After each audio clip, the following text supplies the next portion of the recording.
You know how I got land? I was homeless. And I used to fish all the time. I wasn't fishing playing. I was fishing catching fish because I drive to a rest area because I kept charcoal in my trunk. And when I got to them little grills on the side of the rest area, I'd take my charcoal and I'd fry my fish. But I was always fishing somewhere illegally because I ain't own no lake or nothing. And I catch a string of bass, probably get 6, 7 on there. Hey, what are you doing over here? Get away, get out of here.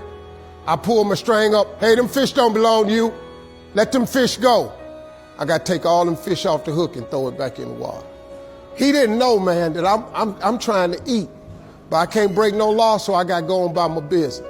So first thing I said, I told God, I said, when I get me some money, I'm going to buy me a piece of land. Because I just want a piece of land where can't nobody run me off. I just want something I can stand on. This here piece belonged to me. So this how I did it. I was reading something one day, and I said, man, how much land is on earth? So I looked it up. It's a little over 36 billion acres of land on earth.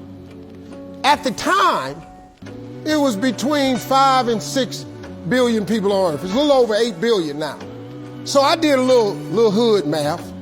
I said to myself, if it's 36 billion acres of land and it's 6 billion people, just to me, everybody ought to have 6 acres of land.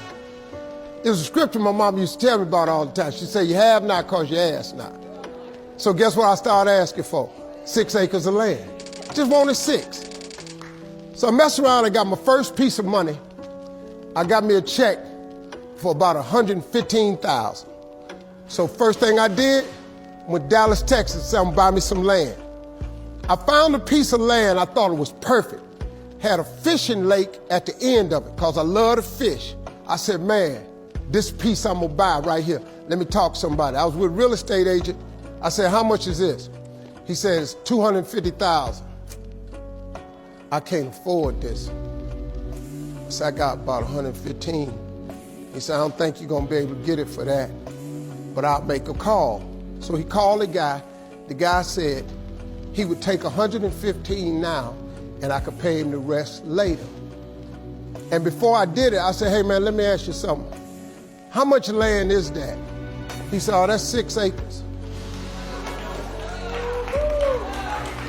It was 6 acres.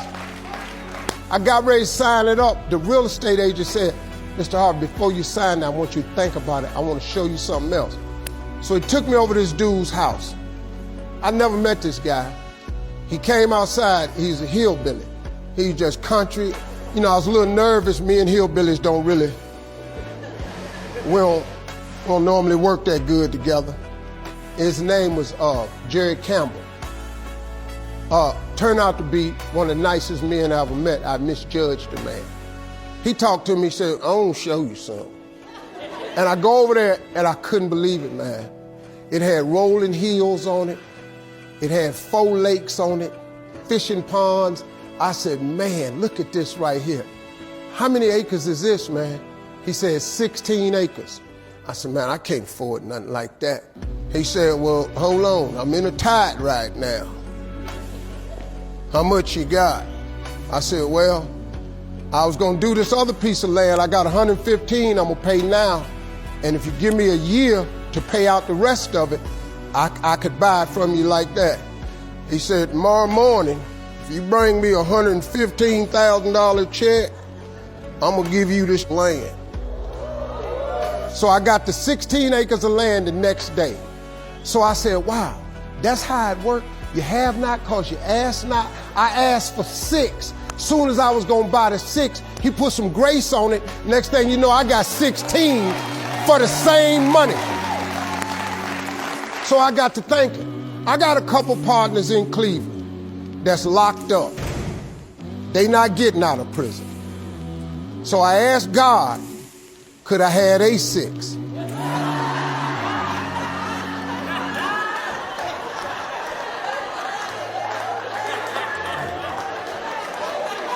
They not getting out. They got 6 coming. Hey, Lord, can I have they 6? So you know what he did? Some land opened up next to it. I bought 18 more acres. I bought it. So I went back up to Cleveland. I was hanging out one day. My boys was on the corner. I told them, I said, look, man, I can't hang out on corners no more. I'm trying to get my TV career started. Oh, you done changed, man.